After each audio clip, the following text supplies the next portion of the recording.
안녕하세요. 팝콘 심리의 지니, 연희입니다. 말랑이이고요. 낯가리네요. 너무 많이 지져가지고 오늘은 안고 진행을 하도록 하겠습니다. 병원 수련 시험 팁.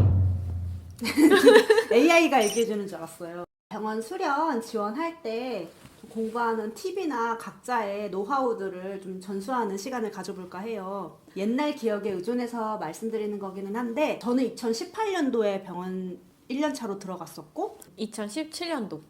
첫 번째 원칙은 본인이 만약에 병원 기출 문제들을 가지고 있다 하면은 그걸 위주로 우선 공부를 하시는 것이 좋을 것 같아요. 병원마다 너무 시험 보는 방식이 그리고 영역이 너무 달라요. 서술형으로 나오는 병원도 있고 객관식으로만 나오는 병원도 있고 영어를 쓰도록 만드는 병원도 있고 해가지고 정신분석적인 이론에 대해서 중요하게 생각해서 뭐 그런 이론적인 문제들이 굉장히 많이 나오는 병원도 있고 아주 그 사소한 것까지 외우지 않으면 풀 수 없게 나오는 병원도 있고 뭐 기본적으로 이제 공통 과목은 있더라도 그게 어떤 방식으로 나오고 어떤 과목에 더 중점적으로 봐야 될지는 좀 차이가 있다. 내가 갖고 있는 기출이 없는 경우도 있잖아요. 이 병원에서 나왔던 게 저 병원에서 나오고 이런 게 막 겹쳐요. 결과적으로는 진짜 지원할 수 있는 병원을 다 지원하고 그때 가가지고 시험을 보면서도 공부를 하는 거거든요.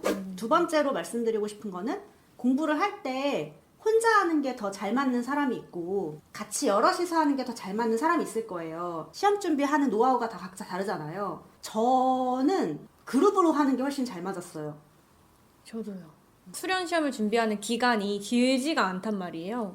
대학원 때 뭐 논문도 쓰실 거고 짧은 시간 내에 되게 방대한 양의 공부를 해야 되는데 좀 나눠서 서로의 지식과 노하우를 공유하는 게 훨씬 효율적이었던 것 같아요. 이 책을 어디 몇 번, 5번 완독하면 붙습니다. 뭐 이런 게 아니고 인강도 없고 그냥 혼자 알아서 자기 가진 거 가지고 해야 돼요. 그래서 체계가 없어요. 그러니까 이렇게 체계가 없을 때 공부에 좀 약한 분들 있죠.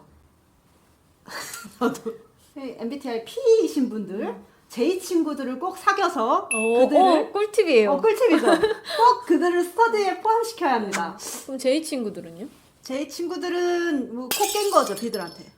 아니에요. 근데 아니요?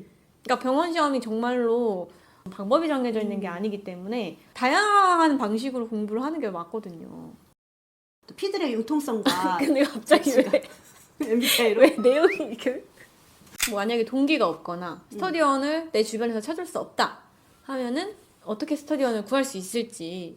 저도 대학원에서는 동기가 없었고 그래서 뭐 선후배들이랑 같이 공부를 스터디를 하기도 했지만 익명의 사이트들이 있을 거예요. 그 임상심리 공부하시는 분들 잘 모이는 데가 몇 군데 있어요. 그런 데서 그냥 모집을 했었어요. 스터디 하고 싶은데 관심 있는 사람 비대 따라달라. 은근히 또 이제 그런 수요가 있잖아요. 그렇죠? 혼자가 잘 맞으면 혼자 해도 되지만 나는 좀 다 같이 여럿이서 으쌰으쌰 하면서 하고 싶은데 그게 좀 내 주변에서 여의치 않다 하면은 인터넷 이용해서 사람 만나시는 것도 저는 괜찮다고 봅니다. 저는 가을 학기여가지고 준비하는 기간에 방학이 포함되어 있었어요.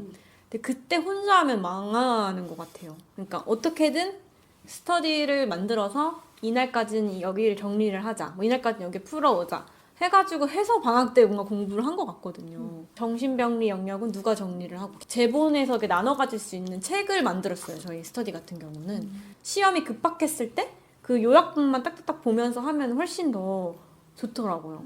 과목별로 조금 팁을 드리면 좋을 것 같아요. 제일 중요한 과목이 아무래도 정신병리죠. 저는 DSM은 거의 달달 외웠던 것 같아요. 저는 달달 외웠는지는 잘 기억이 안 나는데 저도 그 정도는 아닌데 혹시 외우는 팁이 있으셨나요? 그냥 보고 외우면 사실 잘 안 외워지잖아요. 그래서 빈칸 뚫어놓고 많이 퀴즈 했던 것 같아요.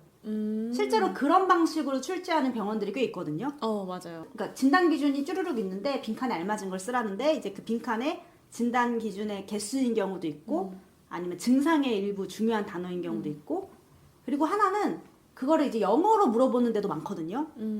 그래서 영어 DSM 책도 하나 있어야 돼요. 그러니까 영어를 다 외울 순 없지만 주요 단어가 어떤 영어 단어로 쓰였는지 저는 그리고 이게 은근히 진단 기준을 뭐 고르라는 게 아니라 그냥 통째로 서술하라는 문제가 나오더라고요. 그래서 외울 때 그 시험 방식대로 공부하는 게 제일 효율적이잖아요. 그러니까 뭐 중요한 단어에는 뭐 색깔 바꿔가면서 쓰면서 이렇게 시각적으로도 외우는 방법을 좀 같이 했던 것 같아요. 그리고 이제 DSM 관련해서는 뒤에 부록에 그 기술 용어 모아놓은 부분이 있어요. 그러니까 정신과적인 그런 단어, 뭐 증상이나 징후에 대한 그런 용어들을 한글, 영어 다 있고 그게 무슨 의미인지 쭈르륵 있는데 그것도 기계적인 암기가 좀 필요한 부분이거든요. 그런 거 되게 남들 다 맞추는 2점짜리 문제 이런 건데 거기서 이제 그거 못 봐가지고 못 외우면은 쉬운 문제에서 날리는 거예요. 조금 더 여유가 있다 하면은 맞은징. 마음의 증상과 징후. 학교 도서관에서 찾아가지고 뭔가 이렇게 돌아가면서 빌리면서 그걸 막 정리해서 요약해서 외웠던 게 기억이 나요. 저도 그거 정리해서 외웠었는데 문제 많이 나왔어요, 거기서. 필수적인 건 아닌데 그냥 제가 공부를 할 때 저희 스터디원들끼리 했었던 거는 이런 책이 있어요. DSM-5 평가 문항집. 이게 뭐냐면 DSM을 기반으로 그 문제집이에요, 진짜. 전과집처럼. 왜 이렇게 틀린 게 많지?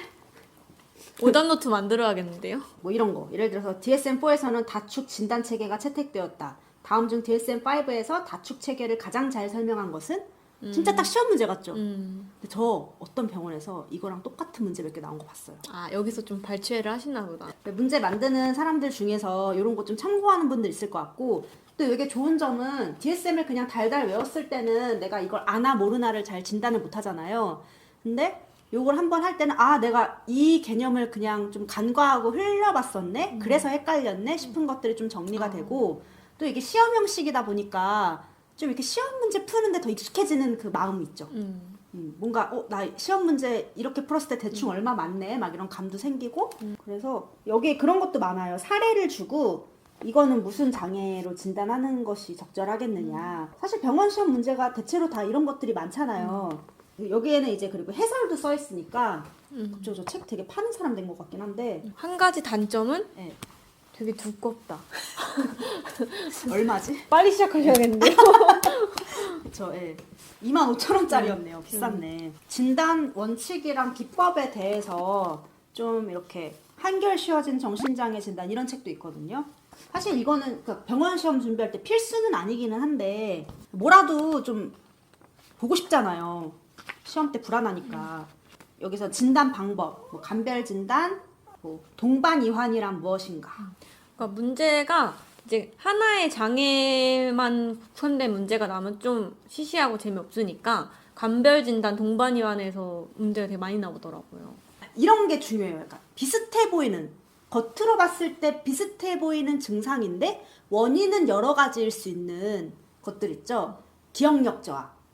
원인이 신경적인 퇴행의 문제일 수도 있고 아니면 정서의 문제 때문에 우울증 때문에 2차적으로 발생하는 인지 문제일 수도 있고 여러 가지를 고려를 해야 되는 문제들을 좀 헷갈리게 내는 경향이 있거든요.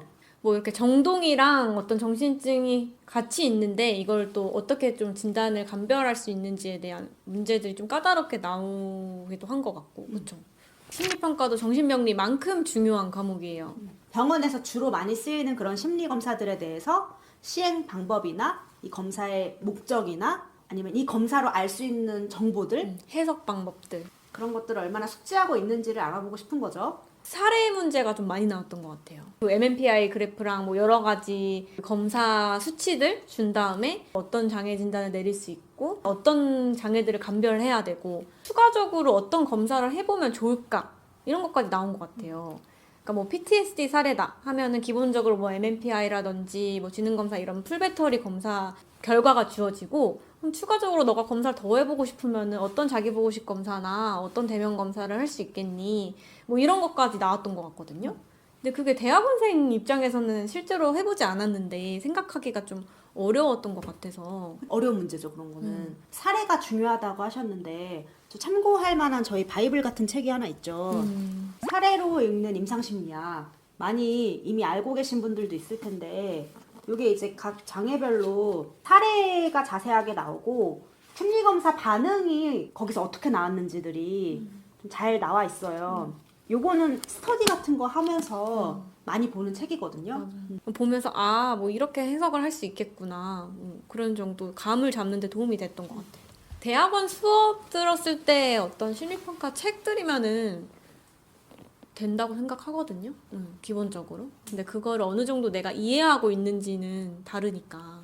로샤 같은 경우에는 이제 반응, 그 환자의 반응을 보여주고 이거를 어떻게 채점을 해야 되는지 그런 거 문제도 되게 많이 나오는 단골 문제들이죠. 그거 스터디 많이 했었어요, 퀴즈. 맞아요. 이 반응일 때 어떤 채점을 해야 될지에 대해서는 계속 혼자서 고민하는 것보다는 그거는 진짜 토의가 필요했던 것 같아요. 어떤 건 이해가 안 가는 문제들이 있거든요. 이거 왜 이걸로 채점하는 거야? 하는 거를 자기 혼자 생각하는 것보다 집단지성을 이용하는 게 일단 그런 거 외운다기보다는 이해를 해야 되니까